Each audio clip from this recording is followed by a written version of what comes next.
Yozgat Bozok Üniversitesi Geleneksel El Sanatları Bölümü öğretim görevlisiyim. Biz Mehmet Ali Hocam'ın daveti üzerine geleneksel 2. Yörük Sempozyumuna Yörük kültürünü yansıtan eserlerimiz ve Türk bayrağını da şöyle görünür bir takayım. Eserimizle katıldık. Ayrıca Bozok Üniversitesi'nden bir grup arkadaş kendi alanlarımızla ilgili workshop, yani uygulamalı sanatımızı gösterme amacıyla bu sempozyumdayız. Sempozyum çok fevkalade geçti. Programlar programlandığı, planlandığı gibi işledi ve bugün son programımız workshop, yani uygulamalı sanat eğitimini göstermek. Benim konum batik, bal mumu batik. Bal mumu batik sanatını ipek üzerine çalışıyorum. Bal mumu batik ipek üzerine çalışılabildiği gibi pamuklu kumaşlar üzerine de çalışılır. Batikte deseni kumaşınıza çizebilirsiniz ama çizmeyebilirsiniz. Doğal olarak da çalışabilirsiniz. Ben çizmeden çalışıyorum. Yani içimden geldiği şekilde. Bugünkü konum dağ çiçekleri arasından görünen bir yörük başı, yörük gelini. Bu teknikte kullanılan malzemeler doğal boyalar kullanılabildiği gibi analin boyalar da kullanılır. Önceden boyalarımı hazırladım.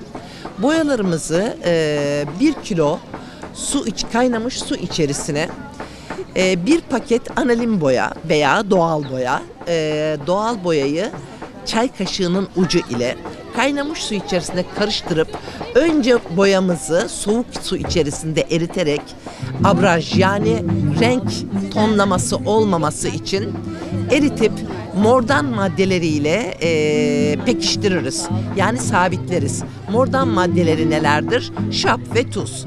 Şap ve tuzu boyanın eriğin miktarına göre ayarlarız. Boyalarımı hazırladım. Bugün kullanacağım renkler sarı, kırmızı, yeşil ve siyah. Bal mumu batik tekniğinin özelliği en açık renkten en koyu renge doğru geçiş yaparak boyanır. Ve bal mumu batik tekniği çalışabilmek için renk bilginizin çok iyi olması gerekir. Çünkü boyayacağınız bir rengin üzerine farklı bir rengi boyarken kendi tonundan açık tonu boyayacaksanız boyayamazsınız. En açık tondan ben şu anda ipeğimi gergeferime, çerçeveme gerdim. Beyaz kalmasını istediğim yerleri bal mumu ile kapattım. Bal mumu eriğini hazırlarken burada eriyor. 2/3'ünü bal mumunu, 1/3'ünü parafin karıştırarak hazırlanır. Beyaz kalmasını istediğim yerleri bal mumu ile kapattım ve şurada sarı eriğimi, boyamı hazırladım. Sarı içerisine batıracağım. Sarıdan çıkardıktan sonra kurutacağım ve kuruttuktan sonra bu uzun bir işlem. Sarı kalmasını istediğim yerleri bal mumu ile kapatacağım. Sonra hangi renge batıracaksam, örneğin sarıdan sonra hangi renk alır? Açık yeşil. Açık yeşile batıracağım. Açık desenimde açık kalmasını istediğim yerleri bal mumu ile kapatacağım. Ve yeşilden sonra hangi rengimi kullanacağım? Mavi. Mavi eriğe batıracağım. Uzun bir süreç. Her batırıp çıkarmada kumaşınızı kurutmak zorundasınız. Böylece en koyu renge kadar devam edeceğim. Ben 5 renk çalışacağım. Çalışmanın sonunda bizim desenimiz sert bir mum tabakası haline dönüşecek. Ve burada ne olduğunu anlamadığınız bir desen oluşacak. Sonra bunu bal mumunu emebilecek.